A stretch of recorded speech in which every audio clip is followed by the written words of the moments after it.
untuk menciptakan warna yang baru, kita butuh dua warna dengan karakteristik yang berbeda. Halo, saya Muluk. Selamat datang di Serupa.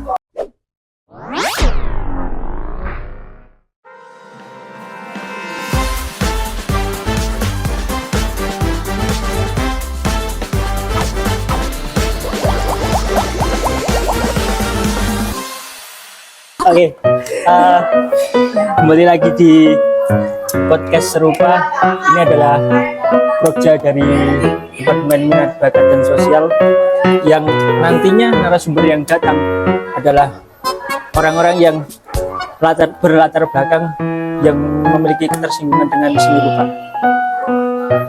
Untuk episode kemarin kan kita sudah ngobrol dengan demisioner Ketua Hima Seni Rupa, yaitu Ahimsa, dan cukup cringe karena Prokja baru ya. Dan untuk sekarang kita akan ngobrol dengan Ketua Hima Seni Rupa yang tahun ini. Silahkan perkenalan, Bu. Oke, halo semua. Aku seringnya dipanggil Pink. Aku dari Seni Rupa angkatan 22 sebagai Ketua Hima Seni Rupa periode 2024 sampai 2025. Pengen ngobrol pribadi dulu, Pak, gimana sih? Apa langsung kita bahas topik pribadi dulu lah? Ya, maksudnya pribadi, Bu. dari mana sih Ketua Hima yang sekarang itu asalnya dari mana, dan biar kita punya jejak digital di YouTube. Jadi aku asli Kalimantan Barat. Untuk tepatnya di daerah di kecamatan namanya Sungai Pinyu. Sungai Pinyu tuh kira-kira sejam kalau dari Pontianak. Begitu. Kalimantan. Terus kita bahas ini dulu sih. Kenapa sih kan Pink dari Kalimantan? Terus kenapa memutuskan untuk kuliah di UNES yang notabene sangat jauh sih?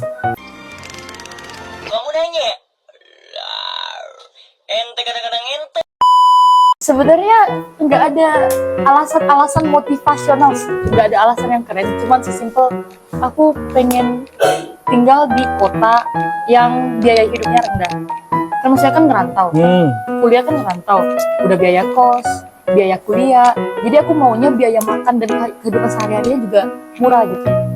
Makanya sasaran aku tuh Jogja pertama, karena Jogja kan emang terkenal murah. Ya. Tapi karena pas aku cari-cari, wah, universitas negeri yang ada Seni rupanya. Ya ada seni rupanya. DKV sih aku. Awalnya pengennya masuk DKV, ya. Tuh nggak ada. Adanya paling isi tapi kayak berat. Iya berat. Enggak dulu. Aku sadar diri enggak. Makanya, dan kebetulan kakak aku mau daftar di UNS di Solo kan. Oh iya. Nah, jadi akhirnya udah deh aku daftar juga di UNS pilihan pertama. Pilihan kedua bingung kan. Udah aku nyari yang sekitar UNS, nemu UNES Semarang gitu sih. Jadi motivasi utamanya biaya hidup murah. Biaya hidup murah, tapi SP-nya mahal.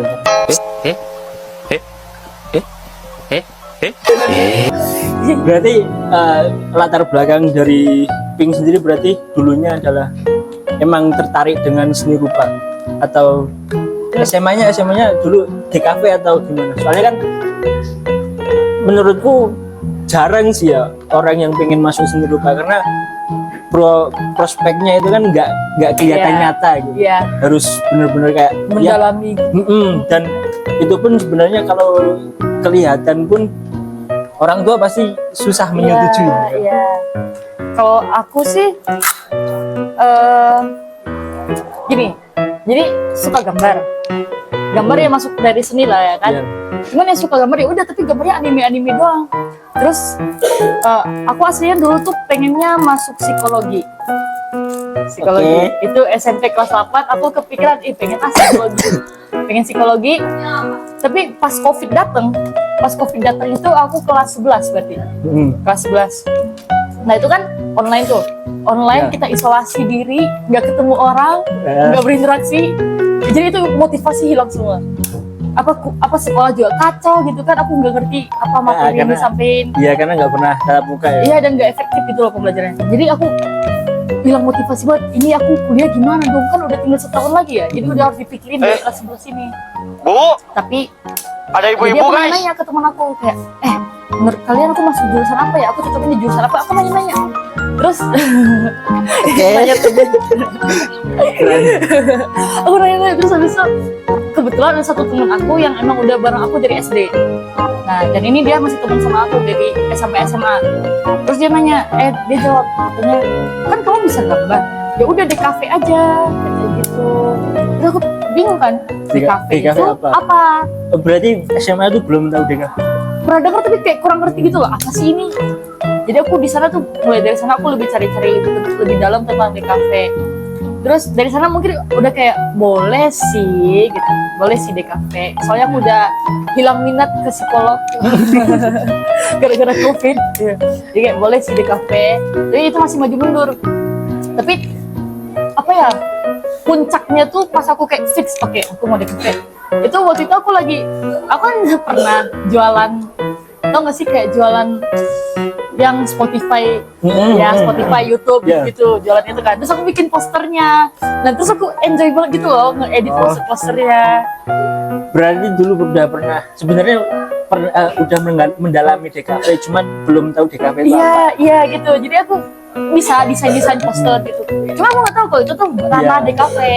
Nah pas aku tahu kalau ini ranah DKV, aku kayak oke, aku suka ini, aku mau coba DKV. Makanya dari sana kayak oke, DKV. Nah masuk UNES itu kan, di UNES kan kalau kalian tahu itu kan seni DKV tuh ya tulisannya di UTBK kan tulisannya seni rupa dalam kurung DKV patung gitu-gitu. Jadi kan kita mikirnya, oh DKV itu termasuk dari jurusan seni rupa, mikirnya gitu. Ternyata seni rupa ini sendiri tuh prodi. Beda lagi. Iya. Emang suka menjebak. Iya. Tapi ada untungnya sih, maksudnya setelah akhirnya masuk ke seni rupa, aku langsung kayak benar-benar ngerti seperti ini. Dan lebih, aku rasa Dan kita jadi tahu kalau seni itu bukan cuma gambar. ya, seni itu tinggi, ternyata cara menilai sebuah karya tuh kayak gini. Jadi kalau kalian ngeliat instalasi kayak pisang ditempel yang kemarin rame, itu tuh ada makna ininya gitu. Mungkin kalau dari sudut pandang orang awam kayak Apa sih gitu. Iya. Cuma kalau sudah udah dikaji dengan ilmu seni rupa kan kayak oh jadi ini mananya ini. Ya, dalam gitu. Gitu sih. Terus mungkin ini yang bakal tak tanyain ke semua koor juga nanti. Kenapa masuk organisasi? Aku. Karena kan mungkin ada beberapa orang yang menganggap bahwa organisasi kampus itu udah nggak relevan karena udah ada magang, MSIB magang gitu, dan kampus Merdeka juga banyak banget kegiatannya, dan banyak yang menganggap bahwa organisasi itu udah nggak relevan dan nggak penting gitu, kayak sia-sia aja gitu. Dan panitiaan mending kepanitiaan gitu kan. Terus kenapa kok bisa memutuskan oke, aku organisasi, walaupun sebenarnya aku tahu kenapa, cuman bisa dijelasin lagi. Iya. Kalau aku sih ya lagi tidak ada alasan yang motivasional. Tapi ya cuman lebih ke gini, aku dari SD sampai SMA nggak pernah ikut organisasi apapun. OSIS juga aku nggak pernah, benar-benar nggak pernah. Aku pernahnya paling pramuka juga SD diwajibkan. Pramuka SD udah. Terus jadi pas di kuliah ini karena aku ya dengar dari TikTok, Twitter gitu kan, kayak kalian kalau di kuliah harus banyak pengalaman segala macam gini. Terus kayak kebetulan kenal teman kating-kating yang ada di Hima. Terus temen juga ngajak, yuk Hima yuk. Terus aku mikir ya boleh sih buat nambah pengalaman gitu awalnya. Itu motivasi utama, itu nambah pengalaman. Udah itu doang. Tapi pas aku masuk nih, aku langsung kayak belajar banyak gitu loh. Jadi nggak sesimpel nambah pengalaman doang. Aku kan nggak pernah masuk organisasi. Jadi pas aku masuk organisasi, berarti ini udah jalan 2 tahun ya? Udah jalan 2 tahun. Aku belajar banyak banget kayak, oh berarti kira-kira ini tuh cara gambaran kerja, gambaran apa ya? Manajemen masalah pun bisa dipelajari di sini. Iya. Kan sebenarnya bisa dibilang organisasi itu kayak gambaran apa ya? Dunia Miniatur kantor. Iya miniatur kantor sumpah. Iya. Jadi pas ini selama 2 tahun ini aku kayak oh gini. Ya aku langsung kayak ngerti aja gitu. Kayak oh berarti nanti di kantor juga bakal ada divisi-divisinya masing-masing Iya. gitu. Ya, jadi pembagian kerjanya gimana? Itu langsung dapat banget gitu loh. Terus ngerti cara bikin acara tuh gimana, cara ngadain event tuh gimana, cara nyari sponsor itu gimana. Kayak banyak gitu loh yang dipelajari. Jadi walau awalnya motivasinya nggak kuat, tapi Iya. pas masuk tuh udah kayak wow, aku nggak nyesel sih masuk sini. Dia terlepas itu dipaksa sama Mas Aim saya.